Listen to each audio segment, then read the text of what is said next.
ಇಲ್ಲಿ ಸುತ್ತಾಡಿ ಬಂದರೂ ಮತ್ತು ದೇವರ ಹತ್ರನೇ ಬರುವಂತೆ ಆಯಿತು. ಈ ರೀತಿಯ ಒಂದು ಚಿಂತನದ ಪದ್ಧತಿಯನ್ನು ಬೆಳೆಸಿಕೊಳ್ಳಬೇಕು. ಇದನ್ನು ಅಂಬರೀಷ್ ಚಕ್ರವರ್ತಿ ನಮಗೆ ತಿಳಿಸಿಕೊಟ್ಟಿದ್ದಾನೆ. ಕರೌ ಹರೇರ್ಮಂದಿರಾಮಾರ್ಜನಾದಿಷು ಶ್ರುತಿಂ ಚಕಾರ ಅಚ್ಯುತ ಸತ್ಕಥೋದಯೇ. ಹೇಗಿದ್ದರು ರಾಜರು, ಹೇಗಿದ್ದರು ನೋಡ್ರಿ. ಇದೊಬ್ಬ ಋಷಿಯ ವರ್ಣನೆ ಅಲ್ಲ, ಇದೊಬ್ಬ ತಪಸ್ವಿಯ ವರ್ಣನೆ ಅಲ್ಲ. ಅಖಂಡವಾಗಿ ಕಾರ್ಯಭಾರ ತಲೆಯ ಮೇಲೆ ದೊಡ್ಡ ಹೊಣೆಯನ್ನು ಹೊತ್ತ ಅಖಂಡವಾಗಿ ತನ್ನ ಕಾರ್ಯಗಳಲ್ಲಿ ವ್ಯಸ್ತನಾದ ಬ್ಯುಸಿಯೆಸ್ಟ್ ವ್ಯಕ್ತಿ ಅಂತ ಅನಿಸಿಕೊಂಡ ಒಬ್ಬ ಚಕ್ರವರ್ತಿ ಮಾಡುವ ಬಗೆ ಇದು. ಅಂದ ಮೇಲೆ ನಮಗೆ ಕೆಲಸ ಭಾಳಿದೆ, ನಿಮ್ಮ ಹಾಗೆ ನಮಗೆಲ್ಲ ಸಮಯ ಇರೋದಿಲ್ಲ ಅಂತ ಹೇಳಲಿಕ್ಕೆ ಮಾತೇ ಇಲ್ಲ. ಅಂಥವರೇ ಹಾಗಿರಬೇಕಾದರೆ ಜೀವನದಲ್ಲಿ ನನಗೆ ಸ್ವಲ್ಪವೂ ಸಮಯ ಹಾಕಲಿಕ್ಕೆ ಆಗೋದಿಲ್ಲ ಅನ್ನೋದು ಸುಳ್ಳು. ಸಮಯ ಪ್ರತ್ಯೇಕವಾಗಿ ಮೀಸಲಾಗಿಡ್ಲಿಕ್ಕೆ ಬಂದೇ ಬರ್ತದೆ. ಇದಕ್ಕೆ ಎಕ್ಸೆಪ್ಷನ್ ಇನ್ನೊಬ್ಬರಿಗೆ ಕೇಳಿ ಪ್ರಯೋಜನ ಇಲ್ಲ. ನೋಡಿ, ನನಗೆ ರೋಗ ಆಗಿದೆ, ಸಾಕಷ್ಟು ತೊಂದರೆಗಳಿದೆ, ಎಲ್ಲ ನಿಜ. ಆದರೆ ಟೈಮ್ ಇಲ್ಲ. ಬಹಳ ಒತ್ತಾಯ ಮಾಡಬೇಡಿ ಔಷಧಿ ತಗೊಳ್ಳೋದಕ್ಕೆ. ಅಂದರೆ ಏನು ಮಾಡ್ಬೇಕಿನ್ನು? ಯಾರು ಉಪಕಾರಕ್ಕೆ ತಗೊಳ್ತೀನಿ? ನೀನು ಹಸಿವೆ ಆಗಿದೆ, ಬಹಳ ನಿರಡಿಕೆ ಆಗಿದೆ, ಗಂಟ್ಲು ಒಣಗಿ ಹೋಗಿದೆ, ಇನ್ನೊಂದು ಸ್ವಲ್ಪ ಹೊತ್ತಾದ್ರೆ ಸತ್ಯ ಹೋಗ್ಬೇಕು ಅಷ್ಟಿದೆ, ಆದರೆ ಐ ಹ್ಯಾವ್ ನೋ ಟೈಮ್. ನೀರಡಿಕೆ ನಿನಗಾದ ಮೇಲೆ, ಹಸಿವೆ ನಿನಗಾದ ಮೇಲೆ, ರೋಗ ನಿನಗೆ ಬಂದ ಮೇಲೆ ಅದಕ್ಕೆ ಪರಿಹಾರಕ್ಕಾಗಿ ನೀರು ಕುಡಿಬೇಕು, ಅನ್ನ ತಿನ್ನಬೇಕು, ಔಷಧಿ ತಗೊಳ್ಬೇಕು. ಸಮಯ ಇರೋದಿಲ್ಲ ಅಂದ್ರೆ ಏನರ್ಥ? ಅದಕ್ಕೆ ಸಮಯ ಮಾಡ್ಕೋಬೇಕು. ನಿನಗೆ ಸಮಯನೇ ಇರೋದಿಲ್ಲ. ಆಮೇಲೆ ನೀನು ಔಷಧಿನೇ ತಗೊಳ್ಳಿಲ್ಲ ಅಂದ್ರೆ, ಒಂದು ಕ್ಷಣ ನಿನಗೆ ಔಷಧಿ ತಗೊಳ್ಳಿಕ್ಕೆ ಸಮಯ ಸಿಗೋದಿಲ್ಲ ಅಂತ ಉದಾಸೀನ ಮಾಡಿದರೆ ನಿನ್ನ ಜೀವನದೊಳಗೆ ಸಮಯನೇ ಉಳಿಯೋದಿಲ್ಲ, ಮುಗದೇ ಹೋಯ್ತು. ಹಾಗಾದರೆ ಅದು ಹೇಗೆ ಅನಿವಾರ್ಯ? ಅದು ನನ್ನ ಸಲುವಾಗಿ ನಾನು ಮಾಡಿಕೊಳ್ಳೋದು. ಮನುಷ್ಯೋಯಂ ಪ್ರಾತರುತ್ಥಾಯ ಪೂರ್ವಂ ಸ್ವಶರೀರ ಕಾರ್ಯಾಣ ಕರೋತಿ ತತಃ ಸುಹೃದಾಂ ತತಃ ಸಂಬಂಧಿನಾಂ.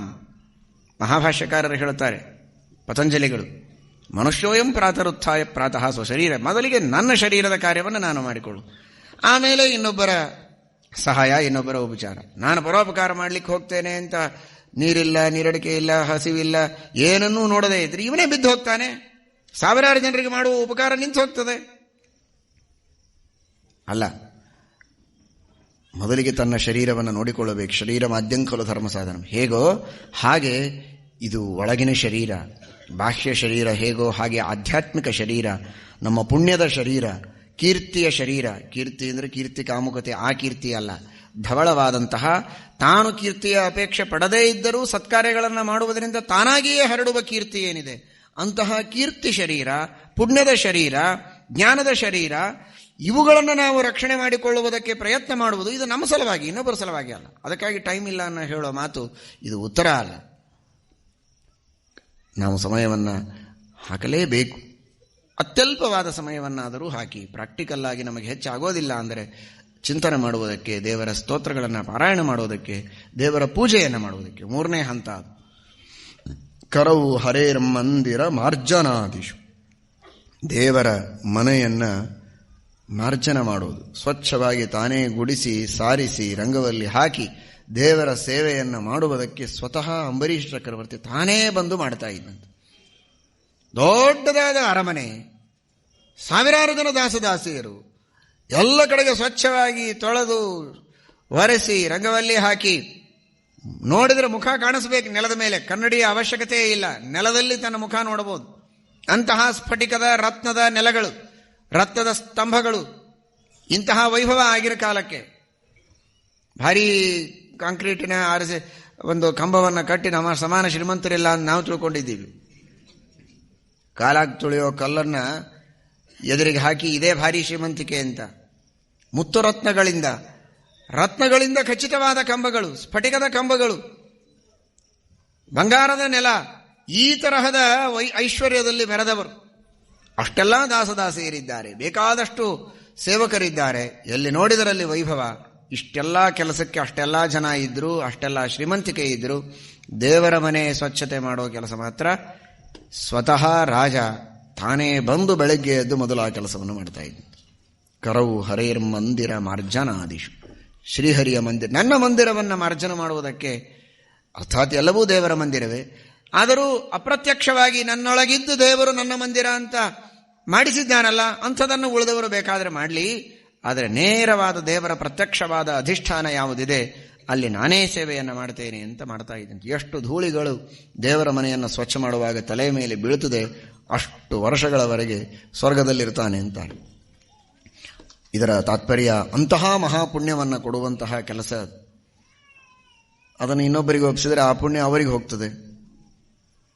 ನನಗೆ 4 ಜನರ ಎದುರಿಗೆ ನಾನು ಕೈಯಲ್ಲಿ ಕಸಬರಿಗೆ ಹಿಡಿಯಲಿಲ್ಲ, ಅದು ಯಾವುದೋ ದೊಡ್ಡ ಕಸಬರಿಗೆ ತೊಗೊಂಡು ಕಸ ಹೊಡೆಯಬಾರದು ಅಂತಿದೆ. ಮಾರ್ಜನ್ಯ ಮೃದುಕೂರ್ಚಯ, ಅಲ್ಲಿರುವಂತಹ ಕ್ರಿಮಿಕೀಟಗಳ ನಾಶವಾಗದೇ ಇದ್ದ ಹಾಗೆ ನಿಧಾನವಾಗಿ ಅವುಗಳನ್ನು ಬದಿಗೆ ಸರಿಸಿ ಆ ಕಸವನ್ನು ತೆಗೆಯಬೇಕು. ಕ್ರಿಮಿಕೀಟಗಳ ಹಿಂಸೆಯಾಗಬಾರದು. ಹಿಂಸೆಯಾಗದೇ ಇರೋ ಹಾಗೆ ಕಸಗುಡಿಸಿ ಸ್ವಚ್ಛ ಮಾಡಿ ದೇವರ ಪೂಜೆಯನ್ನು ಬರೀ ಮಾರ್ಜನ ಮಾಡಿ ಹೋಗ್ತಾ ಇರಲಿಲ್ಲ. ಮಾರ್ಜನಾದಿಷು ಕರೌ ಹರೇರ್ ಮಂದಿರ ಮಾರ್ಜನಾದಿಷು, ಭಗವಂತನ ಮಂದಿರದ ಮಾರ್ಜನ ಮಾಡುವುದಲ್ಲದೆ ನಂತರ ತಾನೇ ತುಳಸಿ ಪುಷ್ಪಗಳನ್ನು ತೆಗೆದುಕೊಂಡು ಬಂದು ಗಂಧವನ್ನು ತೆಗೆದು ದೇವರ ಪೂಜೆಯನ್ನು ಮಾಡಿ ಪರಮಾತ್ಮನ ಪೂಜಾ ಕೈಂಕರ್ಯವನ್ನು ಮಾಡುವವರೆಗೆ ಹೊರಗಿನ ಯಾವ ಚಿಂತೆಯನ್ನೂ ಮಾಡದೆ ಆಮೇಲೆ ಮುಂದಿನ ತನ್ನ ರಾಜ್ಯಭಾರ. ಕರೌ ಹರೇರ್ ಮಂದಿರ ಮಾರ್ಜನಾದಿಷು. ಇದನ್ನು ಪ್ರತಿಯೊಬ್ಬರೂ ಸಂದೇಶವನ್ನಾಗಿ ತಿಳಿಯಿರಿ. ಎಷ್ಟೇ ಕಷ್ಟ ಇರಲಿ, ಒಂದು 5 ನಿಮಿಷ 10 ನಿಮಿಷ ಆದರೂ ಸಮಯವನ್ನು, ಅತೀ ಕಷ್ಟ ಇದ್ದವರಿಗೆ ಹೇಳ್ತಾ ಇದ್ದೇನೆ, ಸಮಯವೇ ಇಲ್ಲ ಅನ್ನೋರಿಗೆ, ಮನೆ ಹೇಳಿದಾಗೆ ರಿಟೈರ್ ಆದವರಿಗಂತೂ ಇನ್ನೇನೂ ಕೆಲಸ ಇಲ್ಲ, ಗಂಟೆಗಟ್ಟಲೆ ಕುಳಿತು ಚೆನ್ನಾಗಿ ಪೂಜಾ ಪದ್ಧತಿಯನ್ನು ಕಲಿತು ವಿಸ್ತಾರವಾಗಿ ಪೂಜೆಯನ್ನು ಮಾಡಿ, ಮನಸ್ಸು ತುಂಬ ಆನಂದ ಆಗೋ ಹಾಗೆ ಅನುಸಂಧಾನಕ್ಕೆ ಬರೋ ಹಾಗೆ ಪೂಜೆಯನ್ನು ಮಾಡಿ. ಅವಸರ ಮಾಡಿದಷ್ಟು ಮನಸ್ಸಿನ ವೇಗ ನಿಜವಾಗಿ ಬಹಳ ಇದೆ.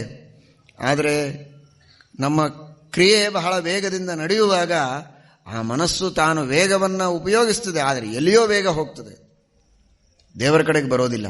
ದೇವರಲ್ಲಿ ಏಕಾಗ್ರವಾಗಬೇಕಾಗಿದ್ದರೆ ನಿಧಾನವಾಗಿ ಪೂಜೆಯನ್ನು ಮಾಡಿ ಭಕ್ತಿಯಿಂದ ಸ್ತೋತ್ರಗಳನ್ನು ಹೇಳಿ ಗುಣಗಳ ಚಿಂತನವನ್ನು ಮಾಡಿ ಪೂಜೆಯನ್ನು ಮಾಡಿ. ಸಮಯ ಇಲ್ಲದೆ ಇದ್ದವರು ಒಂದು 10 ನಿಮಿಷ ಆದರೂ ಒಂದೇ ಒಂದು ಸುದರ್ಶನ, ಒಂದು ಡೊಗ್ಗಾಲ ಕೃಷ್ಣ,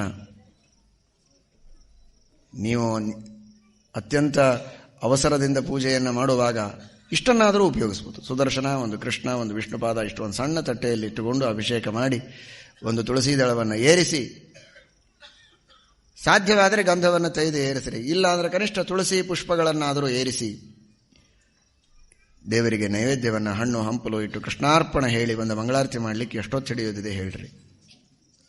ಹೆಚ್ಚಿನ ಮಂತ್ರಗಳು ಬರೋದು ಬೇಡ. ಮೊದಲನೇ ಹಂತದಲ್ಲಿ ಹೇಳಿದ್ದೇನೆ, ಇದೇ ಕೊನೆಯವರೆಗೆ ಮಾಡಬೇಡಿ. ಇಷ್ಟನ್ನು ಶುರು ಮಾಡಿ. ಯಾಕಂದರೆ ಇದನ್ನೆಲ್ಲ ಮಾಡಬೇಕು ಅಂತ ಭಾರೀ ನಿರ್ಧಾರ ಮಾಡಿಕೊಂಡು ನೀವು ಮನೆಗೆ ಹೋಗೋದ್ರೊಳಗೆ ನಿರ್ಧಾರ ಸ್ವಲ್ಪ ಕಡಿಮೆ ಆಗಿರ್ತದೆ. ನಾಳೆ ನಾಡದ್ದು ಅನ್ನೋದ್ರೊಳಗೆ ಪೂರ್ಣ ಹೋಗೇ ಬಿಟ್ಟಿರ್ತದೆ. ಅದರ ಬದಲು ನಾಳಿಂದ ನಾಳೆ ಶುರು ಮಾಡಿಬಿಡಿ. ಎಷ್ಟು ಬರ್ತದೋ ಅಷ್ಟು. ನಾರಾಯಣ ಅನ್ಲಿಕ್ಕಂತೂ ಬರ್ತದಲ್ಲ, ನಾರಾಯಣನ ನಾಮಸ್ಮರಣೆ ಮಾಡ್ತಾ ನಾರಾಯಣ ಮಂತ್ರವನ್ನೇ ಉಚ್ಚಾರಣೆ ಮಾಡ್ತಾ ಬರುವ ಗಾಯತ್ರಿ ನಾರಾಯಣ ಮಂತ್ರಗಳನ್ನೇ ಹೇಳ್ತಾ ಪೂಜೆಯನ್ನು ಪ್ರಾರಂಭ ಮಾಡಿ.